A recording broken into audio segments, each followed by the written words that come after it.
मुद्दा vice chairman जिला परिषद रोहतक। आज ये जो प्रेस कॉन्फ्रेंस की जा रही है, इसका तात्पर्य ये है कि जो हमारी स्टेट लेवल पर पार्षद एसोसिएशन है वो अपनी सरकार से जो मांगे है वो उनको हम बताना चाहते हैं। जैसे सरपंचों की जो मांग उठाई थी वो उनकी मान ली गई है। हम भी 1.5 साल से अपनी मांगों को रख रहे हैं सरकार के सामने, हमारी सुनवाई नहीं हो रही थी। इसलिए हम सरकार से रिक्वेस्ट करें कि हमारी जो डिमांड है वो भी मानी जाए। हमारी मेन डिमांड तो ये है कि जो विधायक और सरपंच की तरफ पर हमारे को डायरेक्ट फंड अवेलेबल कराया जाए, कम से कम 50 लाख रुपए पर ईयर, ताकि हम पब्लिक के डायरेक्ट काम करवा सकें। भाई दिक्कत तो ये है कि जैसे मान के चलो मेरी चेयरमैन के साथ नहीं बनती, भाई की बना है, मेरे को इग्नोर कर दिया, इसको फंड दे दिया, ताकि सब के सब पार्षद बराबर रूप से समान रूप से काम करवा सकें।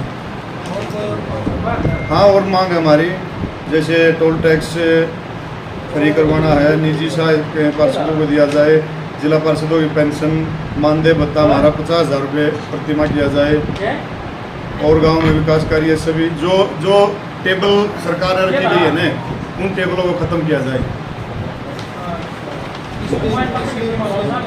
और जो डी प्लान की एक कमेटी गठित होती थी पहले, उसमें पार्षदों को अटैच किया जाए पहले की तरह, जो इस सरकार ने हटा दिया गया है। आगे क्या रणनीति आप लोगों की है, क्योंकि धरना आपका चल रहा था, आपने वापस ले लिया था, दोबारा से फिर कह रहे हैं क्या रणनीति? धरना वापस नहीं लिया था, वो एक दिन का सांकेतिक धरना था, 2 घंटे के लिए, 2 घंटे के लिए सभी पार्षद साथियों की यह आपस में विचार हुए हैं कि अगर जब सोमवार तक हमारी मीटिंग की डेट नहीं रखी जाती तो सोमवार से रेगुलर धरना चालू हो जाता है। क्या प्रदेश भर में रहेगा, जिला स्तर? नहीं, ये तो जिला स्तर, ये तो हमारा जिला स्तर का। अरे नहीं, वो धरने का भी जरूर दोनों आगे बात कर रहे थोड़ा सा चलो। हाँ, कोई बात नहीं, बताओ। हाँ बताइए, कहाँ की पूछो आप लोग? रोहतक की बताओ। हाँ, जी बताइए कि आज जो है आगे क्या, क्योंकि धरना है, किन मांगों को लेकर के आपने शुरू किया था और क्या डिमांड्स पूरी हुई नहीं हुई, आगे क्या रहने वाला है? देखो, कोई भी अलग से डिमांड नहीं, हमारी सिर्फ और सिर्फ ये है कि जो हमारा बजट पड़ा है वो मीटिंग कर वो बजट वितरण किया जाए बस, ताकि पब्लिक को हम जवाब दे सकें, और कोई अलग से डिमांड नहीं हमारी। तो मांगे पूरी नहीं हुई है? नहीं, वो मीटिंग का कोई लेटर नहीं है अब तक, सीओ साहब से मिले थे। तो क्या निर्णय लिया गया है? तो अगर सोमवार तक नहीं आता तो सोमवार से रेगुलर धरना हो जाता। तमाम जो पार्षद हैं धरने कर रहे हैं? हाँ, सारे ये बैठे साथी बताओ। हाँ जी, अभी हम सभी ने डिसाइड किया था कि हाँ जी नाम बताइए। मेरा नाम एडवोकेट जगबीर खत्री, जिला पार्षद प्रतिनिधि वार्ड नंबर 9 से। हमारी सभी पार्षदों ने हमारे पास कंटिन्यू मैसेजेस आ रहे थे कि हमारे पास बजट है जो लगभग 19 करोड़ के आसपास हमारे उसमें मैसेजेस आ रहे थे। तो हमने इस रिगार्डिंग चेयरमैन मैम से भी हमने रिक्वेस्ट की कि भाई अब जल्द से जल्द, क्योंकि पहले भी इलेक्शन हुए और आगे भी इलेक्शन आएंगे, तो जल्द से जल्द एक मीटिंग रख कर उस पैसे को यूटिलाइज किया जा सके, ताकि हम जनता के काम करवा सकें।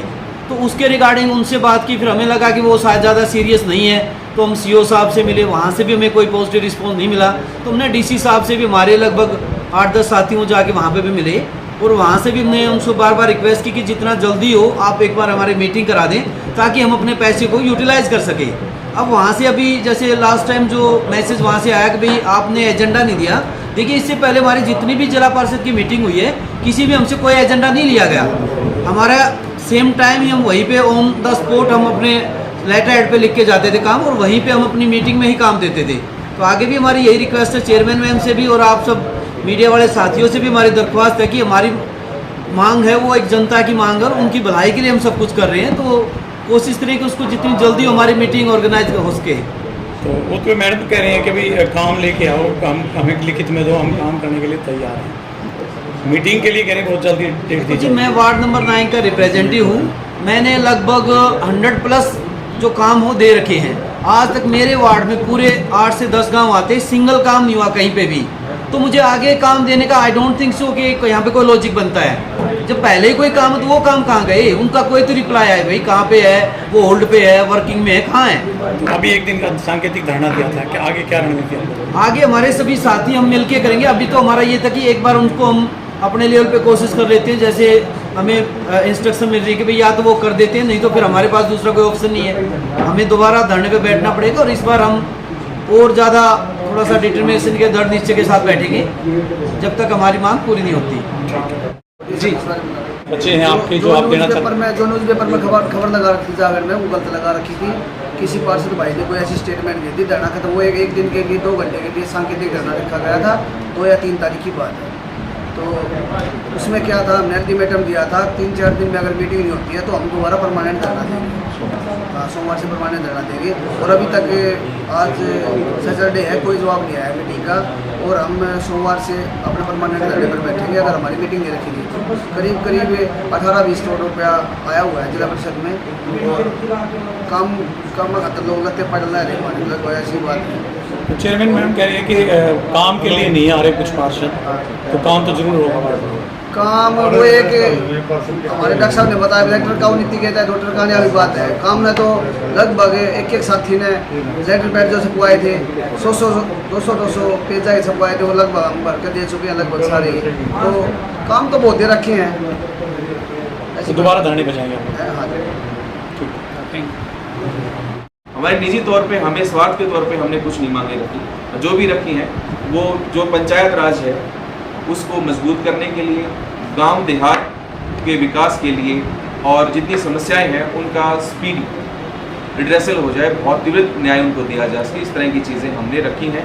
और हम चाह रहे हैं कि पंचायत मंत्री और हमारे मुख्यमंत्री जी बहुत जल्द इस पर गौर करके विचार करके और इनका निराकरण करें। जो भागों में बांटा गया आपका काम, उससे आसान नहीं हो रहा कि ताकि आपकी कोई समस्या ना हो, जिसे कार्य करने में आपका दायरा जो है बांट दिया गया, पंचायत का अलग है, आपका ब्लॉक समिति मेंबर का अलग है, पार्षद का अलग है। देखिए, उन्होंने जब बांटा गया तो उस पे जिला परिषद का कोई डेलीगेशन उन्होंने नहीं बुलाया, उन्होंने चंद अपने ऑफिसर बैठाए और अपने हिसाब से उनका जो है क्लासिफिकेशन कर दिया कि ये काम जिला परिषद करेगी, ये ब्लॉक समिति करेगी और ये सरपंच करेगा। अब मैंने आपको छोटा सा उदाहरण अभी दिया था कि कोई आंगनवाड़ी है, आंगनवाड़ी अब क्लासिफिकेशन के कैटेगराइज जो उन्होंने किया है वो जिला परिषद के अधीन दे दिया गया। अब किसी जिला परिषद की, जैसे मेरी जिला परिषद की बताऊं, भाई की जिला परिषद की 7-8 महीने से कोई मीटिंग ही नहीं हुई है और उधर आंगनवाड़ी गिरने को है, और सरपंच उसमें चाहे कि 1 लाख रुपए लगाए, 2 लाख रुपए लगाए तो नहीं लगा सकते। और बहुत से वोटर ऐसे होते हैं कि वो किसी जिला परिषद के ज़्यादा नज़दीक है, कोई सरपंच के ज़्यादा नज़दीक है और कोई ब्लॉक समिति मेंबर के ज़्यादा नज़दीक है। तो इस तरह की जो चीज़ें हैं वो प्रैक्टिकली ज़्यादा कामयाब नहीं हुई, इसलिए इस टेबल को जो है वो हटा देना चाहिए।